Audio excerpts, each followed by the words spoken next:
Authorities are swarming one of the most infamous properties linked to Jeffrey Epstein. Right now, state investigators, police, and sheriff's deputies have been combing through the massive Zorro Ranch in New Mexico. This remote 7,600-acre compound sits about 30 miles south of Santa Fe and was owned by Epstein for more than 2 decades. Now, the search is part of a reopened investigation into allegations that girls were sexually abused and trafficked at that property. Survivors have testified that Epstein and his associate, convicted sex trafficker Ghislaine Maxwell, brought young women there for sexual exploitation. And aside from those assault claims, the reason this ranch has come up again is because in the Epstein files, there was an allegation that dead bodies were buried in the hills near that property.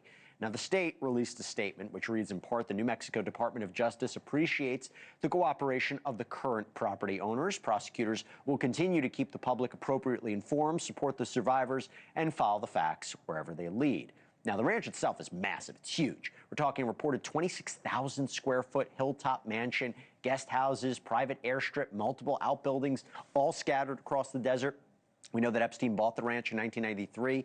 He kept it until his death in 2019 while awaiting trial on federal sex trafficking charges. There's a previous investigation, but this is very different. I want to bring in somebody who's been following the story from the very beginning, Joshua Bowling, the senior reporter at Source, New Mexico. Thanks for taking the time. Do you know any more details about this search? How long they searched the property, where they searched, what they're looking for?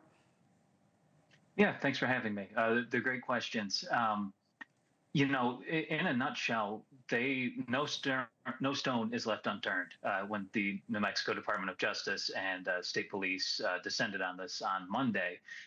As I understand it, and as I've reported out, investigators went through buildings that were on the property. They went through the landscaped areas.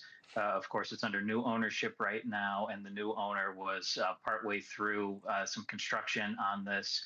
He had planned to turn this into a religious retreat and hoped to, reclaim the property, in his words.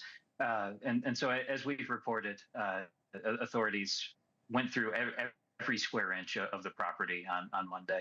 Have they been excavating anything? Have they been digging anything up? Details like that haven't been made public yet. What has been made public out of this investigation is that they are taking seriously and looking into the time leading up to Epstein's death. As you said, he owned this ranch for a number of years before he died in 2019. And as my colleagues and I reported a few weeks ago, our former attorney general had an active investigation into Jeffrey Epstein and his activities at Zorro Ranch. But the first Trump administration asked him to shelve that query. So we're seeing something of a resuscitation of that effort here. I saw the reporting on that. I mean, what reopened this? Why is this search happening now? Is it because the Epstein files were released? Is it because there was an allegation in those files that dead bodies were buried? Is it just this is something that people have wanted to look at for quite some time? Why is this happening now, and what can we expect for this search to lead to? I think nationally, there's definitely been a lot of renewed interest in Jeffrey Epstein and his many crimes because of the release of the Epstein files. But there was really an appetite locally. As far back as a year ago, our lawmakers started saying, it's about time that we really have a full accounting of what happened at Zorro Ranch and who was involved and the extent to which Epstein's operations permeated through New Mexico. So last year, we saw state lawmakers start to gather string for their so-called Truth Commission. It's a House investigatory subcommittee underneath the State House of Representatives. That just got off the ground officially last month. The same week that our attorney general reopened his investigation, his office's investigation into Zorro Ranch. So those two efforts really coincided on the timeline here, and in many ways kind of predate all of the national news that we're seeing with the new dumps of files.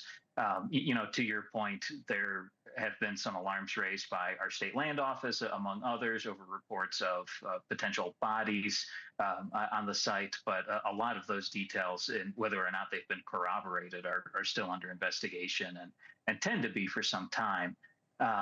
I think the next major update that folks can expect will come in July when the House Epstein Truth Commission publishes its first investigative report on this. Look, thank you for watching. Subscribe below and download our NewsNation app right now on your phone, and you will get fact-based, unbiased news for all Americans.